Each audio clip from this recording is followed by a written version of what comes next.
Tá. Deixar gravando. Beleza. Vamos ver se eu consigo fazer isso aqui. Beleza? Deixa eu... André, a gente vai falar mais sobre a low carb mesmo. Eu não vou abordar nada sobre exercício a princípio, não, tá? Viu? E basicamente é para desmistificar um pouco, tá? Tá certo. Então eu quero compartilhar a tela aqui contigo para você entender um pouquinho sobre que alimentação louca é essa, né? Louca nada. Mais do que certa. Olha se consegue ver. Ó, você consegue ver minha tela? Apareceu. Apareceu? Então vamos lá. Vou maximizar aqui. A gente vai lá. Show de bola. Beleza. Show, né? Tá conseguindo acompanhar aí? Sim. Vamos lá então. Qual que é a ideia? Qual que é o objetivo de hoje aqui? A gente vai falar, vou falar sobre você aprender de vez sobre a alimentação low carb, que é a baixa alimentação, baixa consumo de carboidratos, certo? Estabelecer as estratégias de uma alimentação de verdade, respeitando os sinais do corpo, a escala de fome, vezes saciedade. Qual é a sua curva? Isso a gente vai relacionar sobre a curva de carboidratos líquidos, gordurofobia, vencer os principais mitos e obstáculos que impedem o emagrecimento.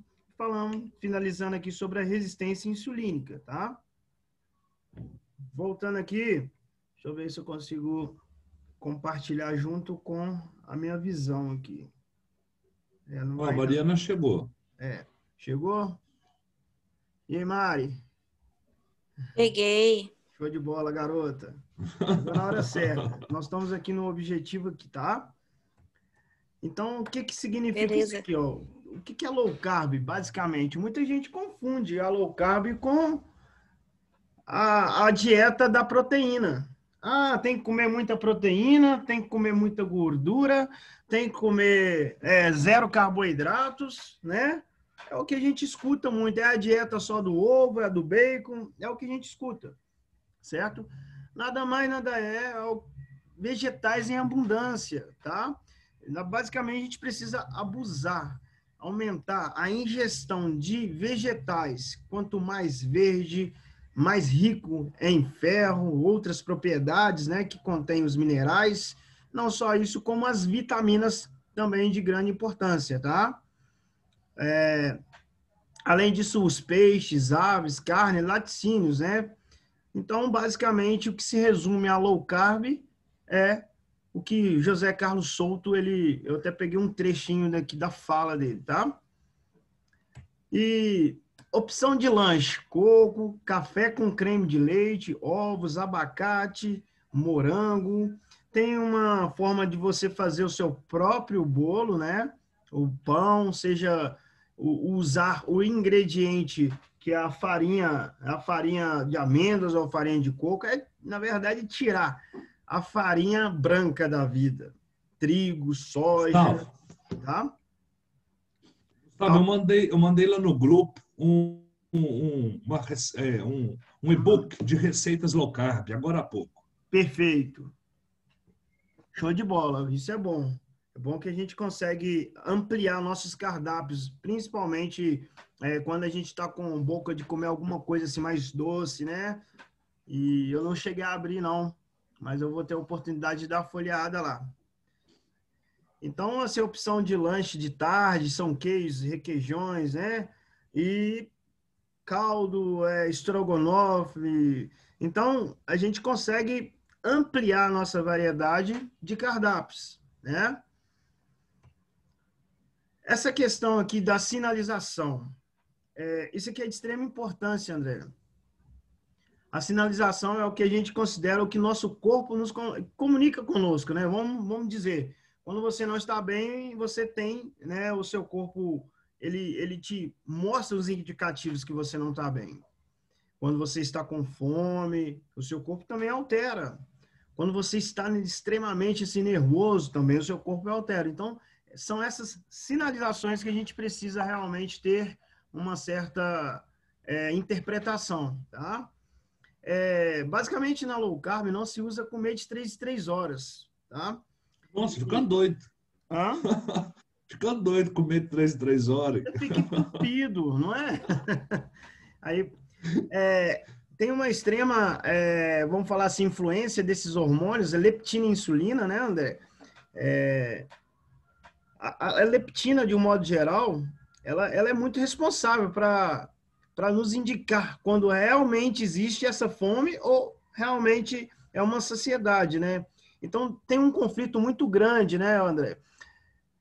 André, a Mari também é da área da bioquímica e ela também deve gostar dessa parte aí de hormônios. Não sei se ela teve a oportunidade de aprofundar do lado da bioquímica dela, foi para outro sentido, né?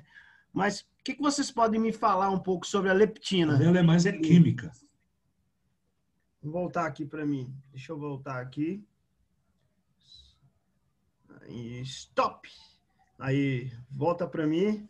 O que você pode me falar, André, sobre a insulina e a leptina? Ué, Gustavo, Gustavo, eu nunca tinha estudado sobre a leptina, não. Mas pelo que eu estava vendo no que você postou aí agora há pouco, ela tem uma função de regular o gasto energético, né, e a saciação da fome, né? É isso mesmo, André. A fome, ela vem em ondas. Não sei se você percebeu, você chegou a fazer um certo tempo de jejum. Ela vem em um processo... O jejum, Chegou a o fazer. jejum de 24 horas que eu fiz, eu senti um pouco de fome no meio da tarde, mas foi passageiro. Não durou Sim, 5 minutos, sabe? é Durou uns isso. 2 minutinhos só, né? Agora, no meu jejum diário de 16 horas, na maioria das vezes eu não sinto fome nenhuma. É uma vez ou outra, um dia ou outro mesmo, bem isolado, que eu sinto um pouquinho de fome mesmo, quando vai chegando próximo ao horário do almoço, quando já Certo. vai vencendo o horário das 16 horas. Mas é pouco também. É isso mesmo, André. Quando você começa a perceber esses sinais do corpo, você começa a ter controle e saber, e ainda começa a traçar novas estratégias. Olha, eu sei que minha fome vai apertar daqui a pouco. O que eu vou fazer? Vou beber uma aguinha, escovar os dentes. Isso, São tudo isso. estratégias que ameniza para a gente ampliar esse jejum, tá? Até mesmo o sal rosa, aquele sal do Himalaia, quando a gente Sim, mistura um pouquinho na água, a gente consegue tapear mais essa lacuna e distanciar. E uma ideia que eu entrego aqui para você também, olha, se a fome apertou mesmo, eu vou mostrar para você uma escala. Se a fome apertou mesmo, é faminto? É. Então abre a janela, come. O jejum é mais fácil porque se você viu, eu não estou bem para fazer o jejum, então come. Você vai fechar o jejum, que é abrindo uma janela de alimentação, não é? Mas é sim. respeitar os sinais do corpo. E essa parte da cetose, né? A gente começa a ficar com um pouco de hálito, a gente fica com a boca seca. Então, são tudo sintomas que a gente percebe realmente que o corpo está utilizando a reserva energética, que é propriamente a gordura, tá? Show? Mari, se Sei. quiser falar alguma coisa, fica à vontade, tá, filha? Tá tranquilo, obrigada. Você está sem imagem, Mariana? Eu falei com o Gustavo hoje mais cedo que eu ia entrar sem câmera porque eu tô acabada aqui na cama, tô passando mal. Coitado, será que foi o treino de ontem?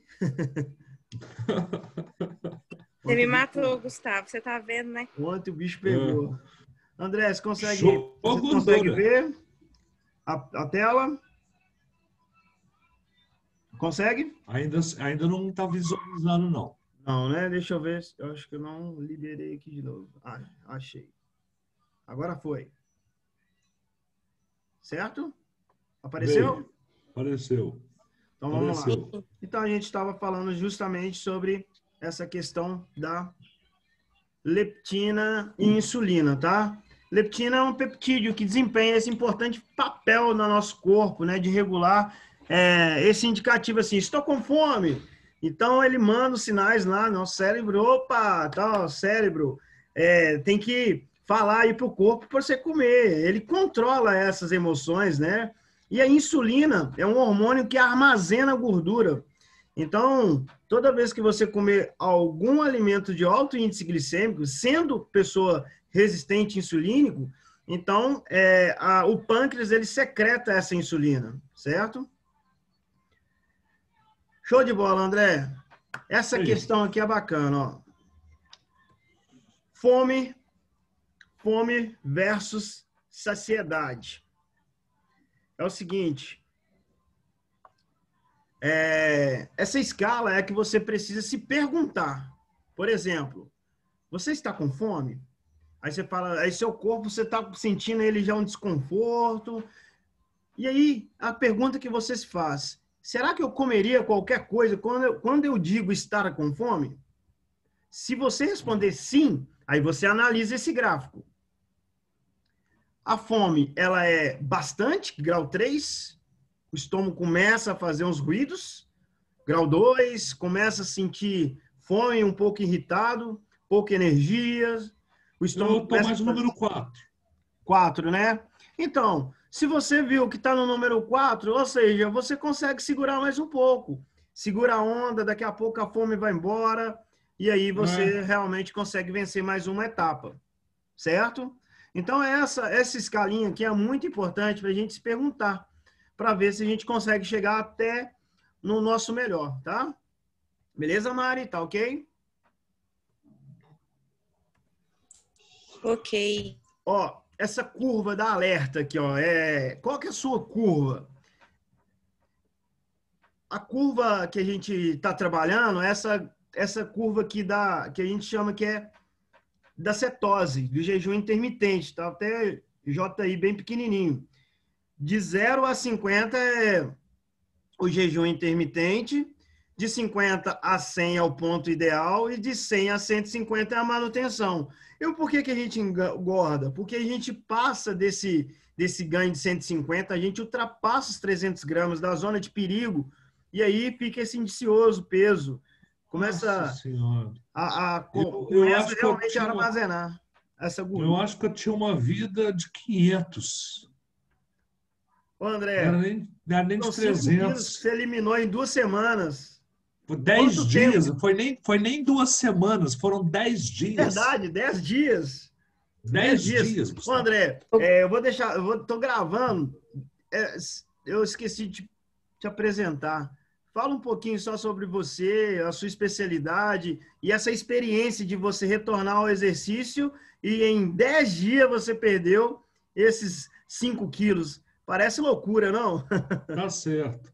O meu nome é André, eu sou médico da família e comunidade e eu antigamente eu tinha um hábito de beber bebida alcoólica os fins de semana, eu bebia muito.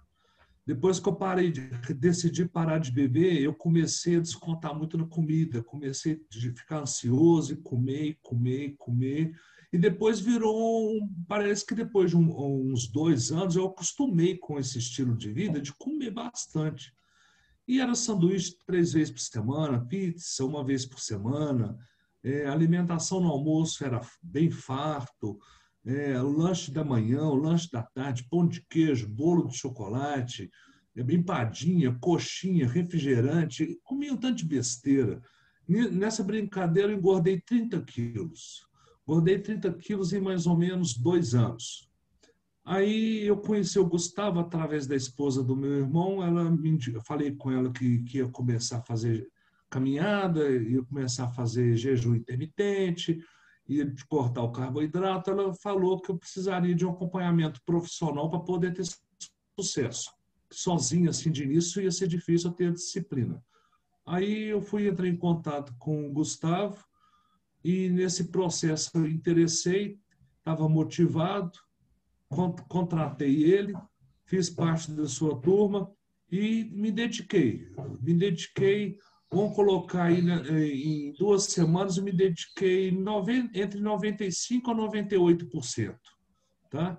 Nessas 2 semanas que eu me considero como adaptação. A partir de agora, na próxima segunda, eu já vou me dedicar 100%. Ótimo. Então, nesse empenho que eu tive, né, fazendo as atividades diárias, atividade física de 1 hora, jejum intermitente, 16 horas, todos os dias, 2 vezes por semana, jejum de 24 horas e uma dieta low carb, e focando na qualidade do alimento e numa quantidade satisfatória, moderada, eu consegui emagrecer 10 quilos nossa, quem dera, ainda não. Daqui a 5 pouco. quilos em 10 dias. 5 quilos. Né? E minha meta é, a princípio, perder 30 quilos. De acordo com as estimativas que meus cálculos, eu devo alcançar esse objetivo em 3 meses, 30 quilos em 3 meses. Isso para alcançar o meu peso de 100 quilos. De acordo com a minha idade de 46 anos e minha estatura de 1,88 m, o ideal do meu peso é em torno de 88 quilos, mais ou menos. Então, depois de alcançar essa meta de 30 quilos eliminados, aí eu vou continuar para poder chegar abaixo dos 90. Né? E é isso, gente. Muito bom, tem que ter disciplina, tem que querer a princípio, né? Tem que vir uma vontade sincera dentro de si para que possa fazer a nossa parte. O Gustavo faz a parte dele, acompanha a gente e a gente tem que fazer a nossa parte, senão não adianta não. E fazendo a nossa parte é super tranquilo. Aquela coisa, Os primeiros dias você sente um pouco de dificuldade, mas em poucos dias você já acostuma, já adapta e você já abraçou o novo estilo de vida. Muito bom. Tá de parabéns, Gustavo. Obrigado, André. Hoje eu vi lá sua postagem no nosso super grupo, né, do Time Rap, e aí eu fiquei super assim agradecido. Falei assim, poxa, é tão gratificante, é uma gratidão mesmo que a gente tem quando a gente vê o empenho dos clientes, né, quando a gente vê os resultados, né? Então a questão toda, olha, você começou a diminuir o excesso de carboidrato. Olha como é que o resultado veio uma resposta rápida. Veio. Né? Você falou que demorou um tempo para ganhar os 30 quilos, mas em 2 semanas, 10 dias, já eliminou 5 quilos. Na primeira semana, Gustavo, na primeira semana teve 2 dias que eu senti uma vontade, não pequena, foi grande, de comer um sanduíche, o que eu tinha o costume de comer, no trailer aqui perto. Mas não é meu corpo, meu estômago pedia aquele sanduíche. Senão não vou comer não, porque eu já comecei o rap e senão vou ficar só postergando. Ah, não, depois eu começo 100%. A partir de tal dia eu começo 100%. A seguir direitinho. Não, o negócio eu já comecei, tem que abraçar a causa e fazer minha parte. Aí passou. Aí na segunda semana eu já não senti essa vontade não, nem lembrei. Verdade. Mas é isso mesmo, é controlar primeiramente e depois o comportamento, né, André? Então, voltando aqui, nessa questão da nossa... Voltando. Então, a gente começa nessa questão do... Deixa eu abrir. Assim. Da curva. Até 50 gramas de carboidrato é o tolerável para quem quer emagrecer. Por isso que a gente definiu 30 gramas de carboidrato líquidos. Beleza? Certo. Se ultrapassar, você fica no ponto ideal, mas vai ter uma dificuldade nesse emagrecimento, certo? Você tem gordurofobia? É uma loucura, né? A respeito sobre colesterol, André, aqui é uma questão bem problemática. Por quê? Os coelhos são herbívoros, né? Logo, comem, né, vegetais, cenoura, graminhas, etc. Eles não evoluíram tanto para comer picanha, contrafilé, né? Eles não evoluíram para isso. E por que eles acumulam colesterol em lugares impróprios? Né? A conclusão do estudo deveriam, ao alimentar grãos de cenoura, e não comer colesterol puro, ou seja, fica uma coisa meio divergente, né? Pensar assim, olha, eu vou comer gordura, minhas veias e artérias vão entupir de colesterol. Ah, então me diga, por que o coelho, né, esse mamífero, ele tem acúmulo de gordura? Olha que loucura. Né? E onde que a gente chega nisso? Não sei se você se lembra da história, falando um pouco sobre a morte, né, desse presidente dos Estados Unidos, Dwight, né, Eisenhower. Não sei se você se lembra da história. Foi em 1969, ele morreu por infarto, né? Ele era do Exército, então ele teve uma bagagem muito boa do Exército, ele tinha uma história militar de combatente, e ele morreu. Com isso, ele comoveu toda a América. Ele comoveu toda a América e aí veio à tona. Nossa, um camarada desse, né, altíssimo, altíssimo grau da América, ele morreu sendo militar. O que que acontecia? Então, daí veio esse cientista, fisiologista, que é o Ansel Keys. Não sei se você Ansel conhece Keys. ele. Já?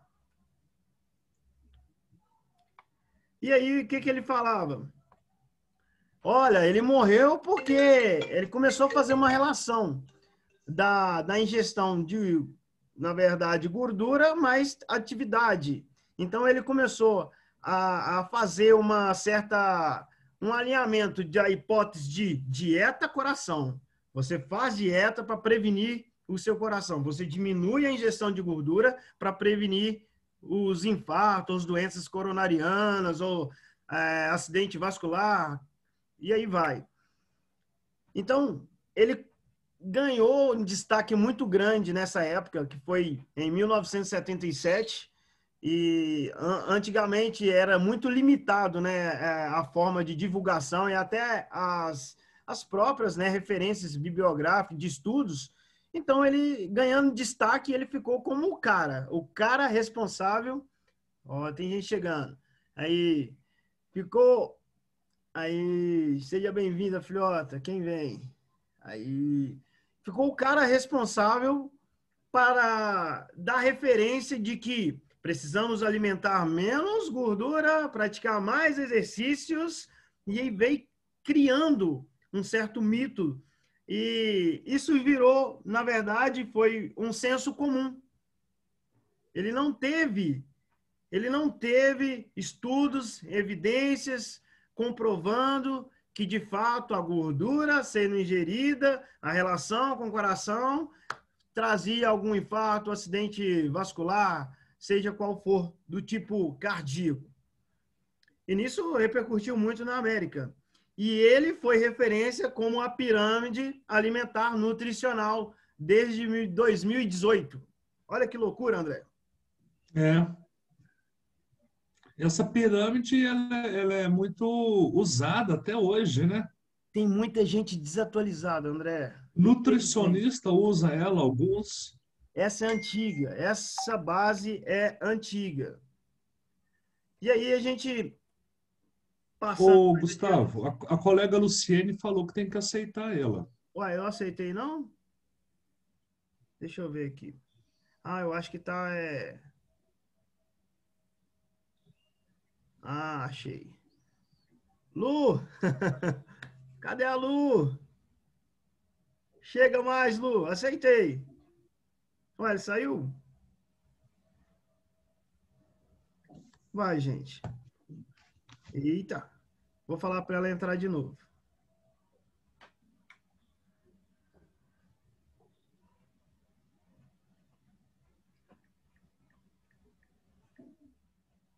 Vou mandar uma mensagem aqui. Estou mandando para ela. Ah, mandou? Obrigado, então.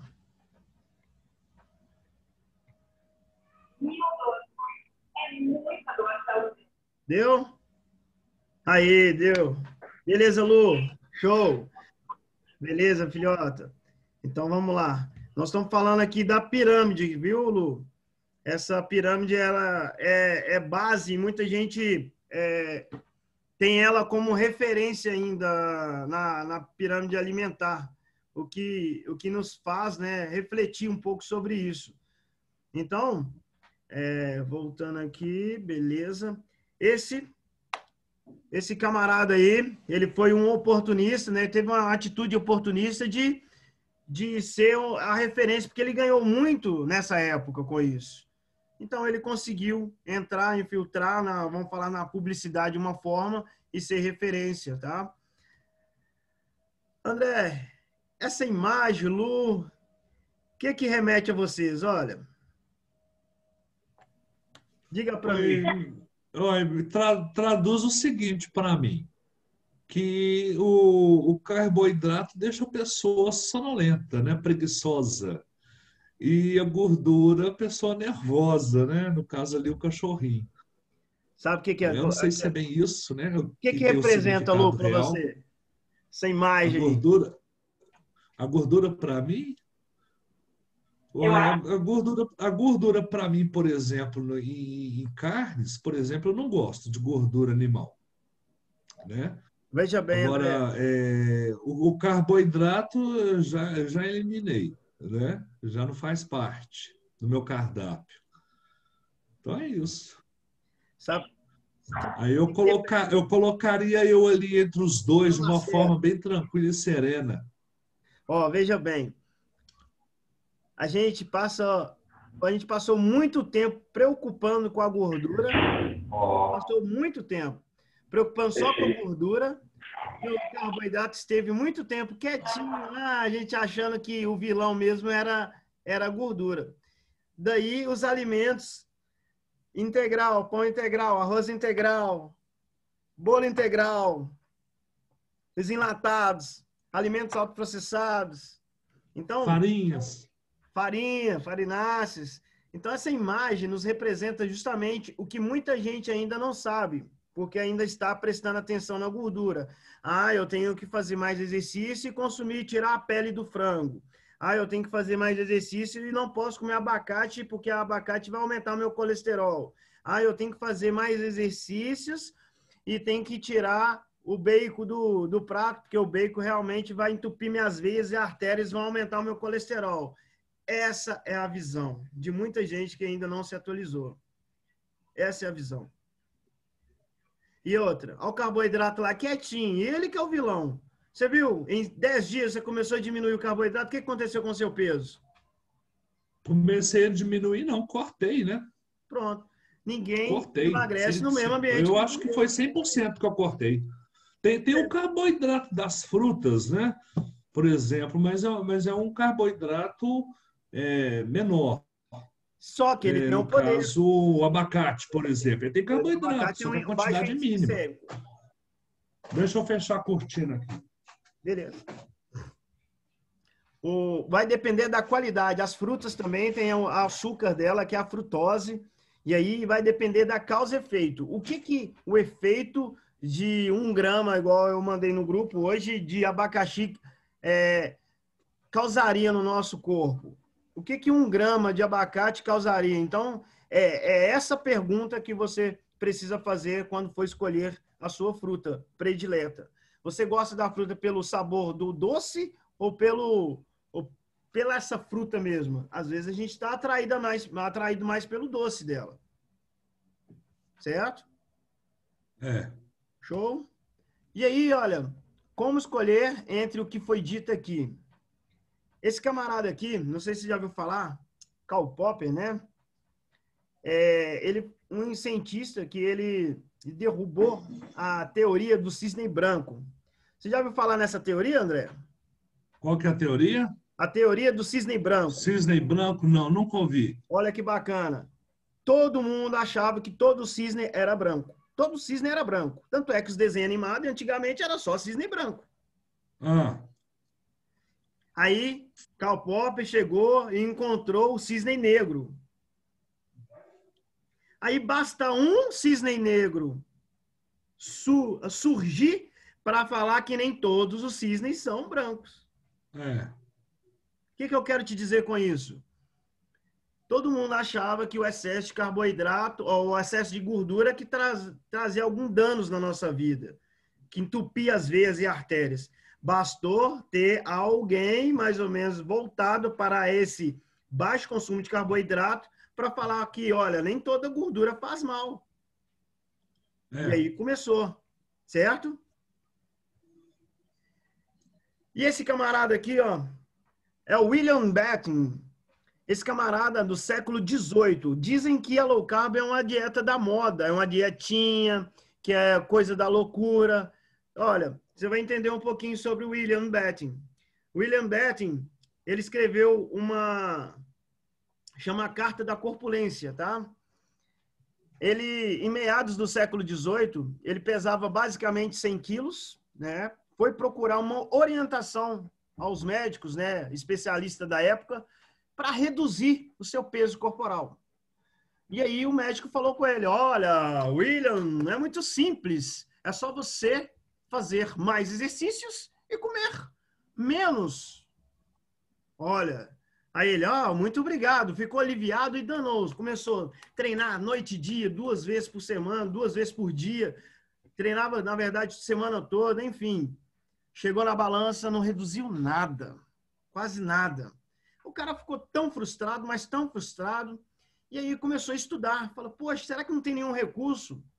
E aí foi então que ele conheceu uma referência de um cirurgião francês. E aí ele foi exatamente nesse médico e falou, olha, eu quero um conselho seu, eu quero que você me mentorie aqui, ó. Eu preciso eliminar o meu peso, eu já faço exercícios, como pouco e ainda não consigo emagrecer. Daí esse cirurgião médico, esse francês, ele disse, olha, você vai precisar de tirar da sua dieta açúcar, os carboidratos de alto índice glicêmico, leite, cerveja e pães. Aí ele saiu de lá meio assim encucado e foi seguir as orientações do médico cirurgião. Foi então que quando ele assustou, ele pisou na balança e observou que ele realmente tinha perdido bastante peso. Ele ficou tão feliz, aí ele escreveu essa Carta da Corpulência. Se você consegue pelo Google, você consegue baixar essa Carta da Corpulência. Digo a você, 1867, a dieta low carb, ela realmente é a dieta da moda que surgiu agora? 1867 já existia indícios realmente de que pessoas já consumiam alimentos de baixo índice glicêmico. Que ficha que cai para você aí, André? Lu, Mari, o que cai? Que ficha? O estereótipo, né, que a gente tinha, né, de antigamente achar que a gordura que era o vilão, né?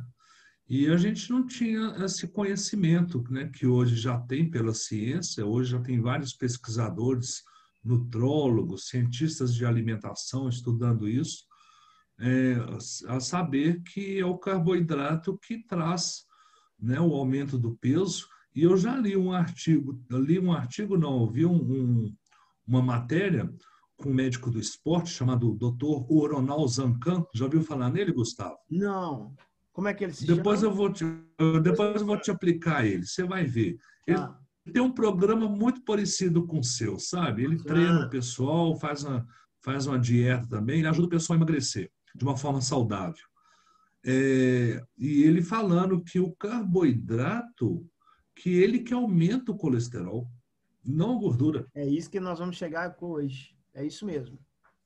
E Lu, quer manifestar, Lu? Quer tirar alguma dúvida? O que você fala para mim sobre isso, Lu? Mas que loucura é essa? Você vê que o negócio não é de agora, né? Não tem nada de consciência mesmo de alimentação.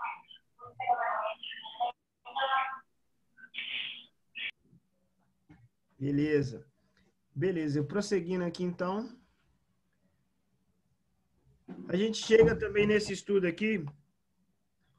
Vocês conseguem ter acesso a ele. Eu deixo para vocês também o link aqui, ó, disponível, tá? É um estudo de uma análise multivariada. Foi em 7 países. Multivariado de morte e doenças coronarianas. Então, daí deu para a gente ter uma visão mais abrangente, porque foram 10 anos de estudos e foram 16 grupos, compreendendo que foram 12.763 homens de 40 a 59 anos. E os países estudados foram Iugoslávia, Finlândia, Itália, Holanda, Grécia, Estados Unidos e Japão. Foram esses estudados, tá? E o risco de fatores encontrados na idade, pressão arterial sistólica e concentração de colesterol sérico, relacionado ao ácido gráfico saturado na dieta. Então, nesse estudo, a gente pode observar, se você tiver depois a oportunidade, ô André, de busca dele, você vai ver como que a escala é larga e isso vem desmistificando esse mito de achar que a gordura consumida é que vai trazer um aumento do colesterol. E aí a gente começa a ter uma incógnita, então uma perguntinha tipo, e as estatinas da vida, né? As estatinas, a sevastatina, e aí? Deve tomar? Como que a gente tem que... A questão toda, André, e Lu, e Mari, é diminuir o excesso de carboidrato. É mais rápido do que ficar tomando as estatinas da vida. É porque, por exemplo, eu como médico, o Gustavo, quando eu peço um exame de rotina para um paciente meu adulto, e ele vem trazer o resultado do exame, e está lá o colesterol muito elevado, eu oriento que, primeiramente, é a mudança no estilo alimentar, né? A dieta, né? E exercício físico. Só que, a princípio, eu entro com a estatina para poder reduzir esse alto nível de colesterol. Só que eu falo com ele o seguinte, a gente vai usar durante um certo período de tempo e depois vai suspender.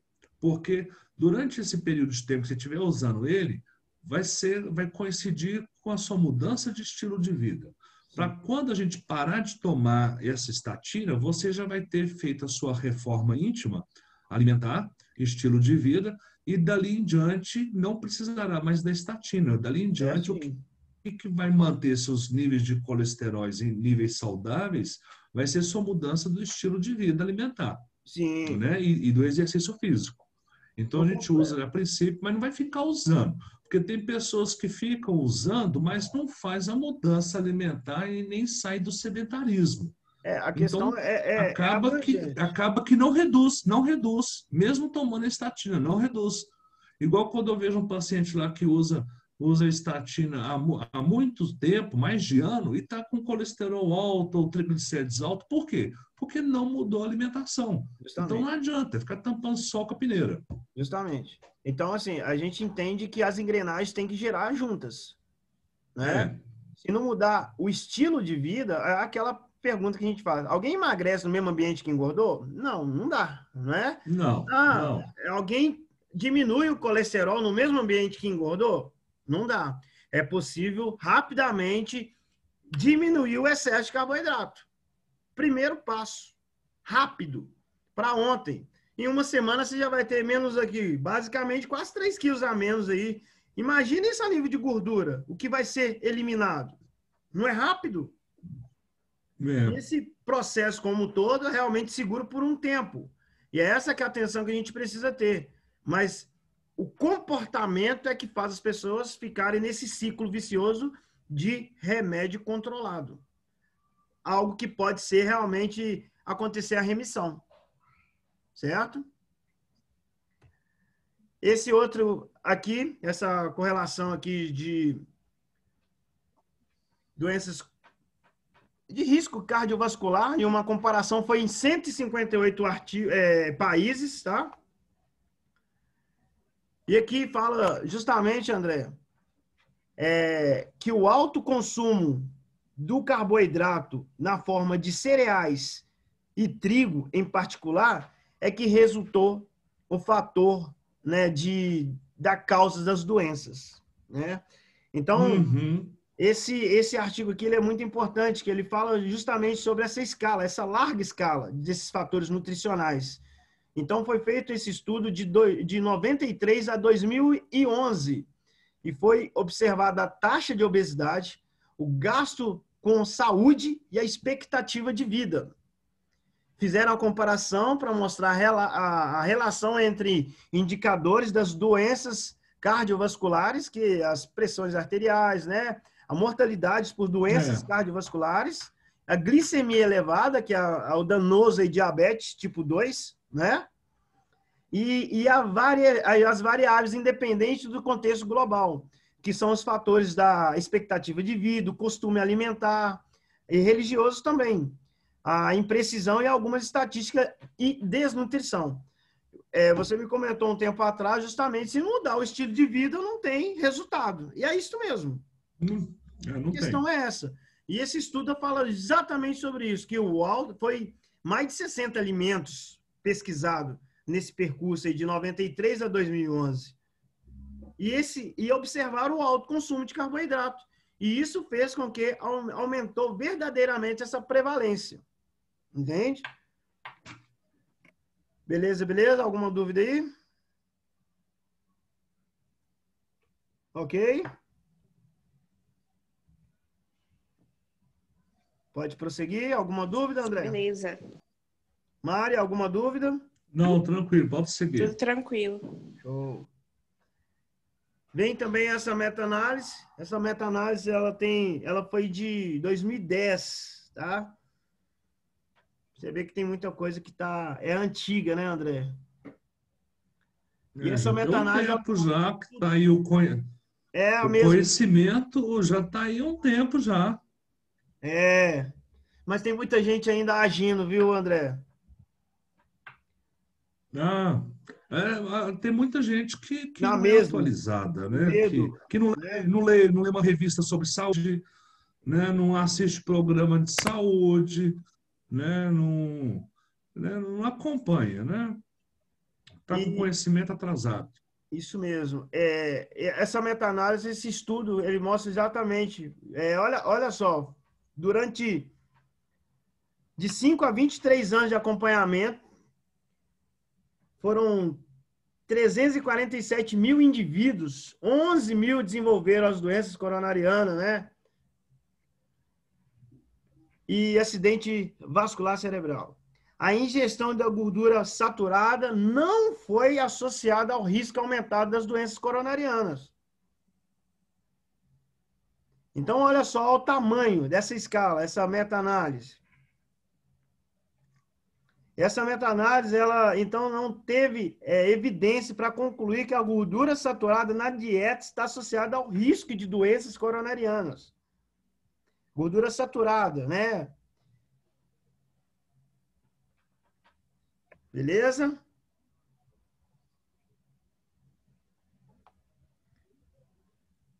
Certo. Beleza? Então, olha, 347 mil indivíduos pesquisados. Então, chegou-se à conclusão justamente que não tem evidências para falar que a gordura saturada é que ocasionava as doenças coronarianas. Peraí, então por que ter medo de consumir as gorduras? É uma opção, eu não gosto. Beleza, tudo bem, mas eu gosto, mas eu tenho medo de entupir as veias e artérias. Não é bem isso, não é? Beleza? E aí a gente chega aqui mais um ponto, olha, que essa resistência à insulina. Quanto mais açúcar, mais o corpo produz insulina. O corpo não consegue aproveitar todo o açúcar, logo fica resistente. Pode causar o diabetes, ovário policístico, obesidade, mal de Alzheimer, câncer e outras doenças, certo? Tem uma... Deixa eu ver aqui se eu... Deixa eu ver se é essa aqui. É esse aqui, ó.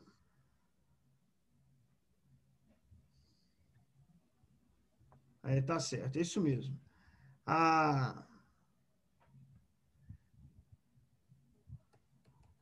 Isso mesmo. Isso mesmo, André. É isso aqui. Então, toda vez que a gente ultrapassar aquele 300 gramas de carboidrato, aquele perigo que a gente viu lá naquela escala lá do início, se você tem um peso acima do peso ideal, que é aquele IMC, que a gente faz aquele cálculo do índice de massa corpórea, né? É porque Sim. você já tem um indicativo que é resistência insulínica. Tem diabetes na família, mal de Alzheimer, obesidade, isso tudo nos leva a interpretar que a resistência insulínica ela é mais forte, é mais pesada. Excesso de carboidrato. E o excesso de carboidrato. O corpo não consegue aproveitar todo o açúcar, logo fica resistente. E isso é uma síndrome metabólica. Muita gente não sabe que isso gerou essa síndrome metabólica devido ao excesso de carboidrato. Show? E é isso aí. E acumula na forma de gordura. Acumula na forma de gordura. Basicamente, é o que eu precisava apresentar para vocês. E quero saber as principais dúvidas, né? Posso passar depois desses artigos. Tem coisas aqui que realmente já veio desmistificando e, de fato, o que gerou lá atrás aquela dúvida foi esse camarada, na década de 70, né? Que trouxe vamos falar assim, um senso comum para a realidade de muitas pessoas, e daí veio a interpretação de achar que precisamos de consumir menos gordura e usar os alimentos autoprocessados, né? Tudo enlatado, o que nos trazem, né, uma péssima qualidade de vida, e assim a gente vai contrariando essas doenças, né? Essas doenças coronarianas ou hipertensão, do modo geral, diabetes, e assim, para reverter a situação, realmente, de fato, é eliminando esse excesso de carboidrato. Lu, alguma dúvida aí, garota? Mari? Não, tranquilo. André? Tranquilo. O que você quer acrescentar aí, André? Fala para mim. Não, você falou tudo. Aí sobre o jejum intermitente. O jejum intermitente é quando a gente está nessa parte aqui da cetose. É quando a gente realmente não deixa estourar essa parte dos 50 gramas aqui de carboidrato, só que aí o jejum ele não pode ser ingerido alimentos calóricos. Então, você está na cetose, além de fazer, né, o jejum, ou seja, ausência de alimento. O jejum, ele é dividido em 3 fases. Depois, se vocês quiserem, a gente organiza. Eu falo um pouquinho sobre o jejum intermitente. É aquela autofagia que é a morte programada da célula, né, André? Você podia fazer um encontro para falar só sobre o jejum, Gustavo. Podemos. Vai ser um prazer. Igual o de hoje, que foi só Sim. sobre low carb, né? E é isso. Então, a gente pode fazer um encontro, então fica o segredo para os próximos encontros. E o jejum, a gente vai dividir ele em 3 fases, né? Em 3 etapas. De 12 horas, 16 horas e 24. 24, ela subdivide em 3 fases também. De 30 horas, 56 horas, 72 e vai aumentando, né? Basicamente. Mas é bom respeitar os sinais do corpo, igual a gente falou lá no início, né? Precisamos respeitar os sinais do corpo e saber interpretar o que o corpo comunica com a gente. Beleza? Show de bola. A Mari vai ficar com o videozinho dela desligado. Vamos fazer uma fotinha aqui, ó, para fechar. Vamos fazer uma fotinha. Pera aí. Vamos fazer uma fotinha, André. Aqui, ó. Ó o braço. Faz o braço aí, André. Se quiser, eu posso ligar a câmera também para tirar a foto. Pode? Aê, a Mari chegou! Aí sim, né, Mari? A Mari vai vir aí. O que eu não faço por você, né, Gustavo? Vamos que vamos. Cadê a Mari aí? Tá me vendo? Eu não tô me vendo. Tá ótima, já tá vendo. 1, 2 e... Beleza, show de bola. Printei aqui já. Gente, olha, quero agradecer os seus momentozinhos aí, dividido esse tempo sagrado de todos, né? Sabadão, imagina, 5 horas da tarde, falar assim, vou lá escutar aquele louco. Gratidão total, muito obrigado. Obrigado mesmo. Obrigado você, Gustavo, pela dividir Gustavo, o obrigado. conteúdo. Então, valeu, então. Fica com Deus. Valeu. Um abraço. Valeu, Gustavo. Um abraço. Tchau. Tchau.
O Zoom tem uma opção assim, gravar.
Tan, tararam, tan. Tan, tararam, tan. Tan, tararam, tan.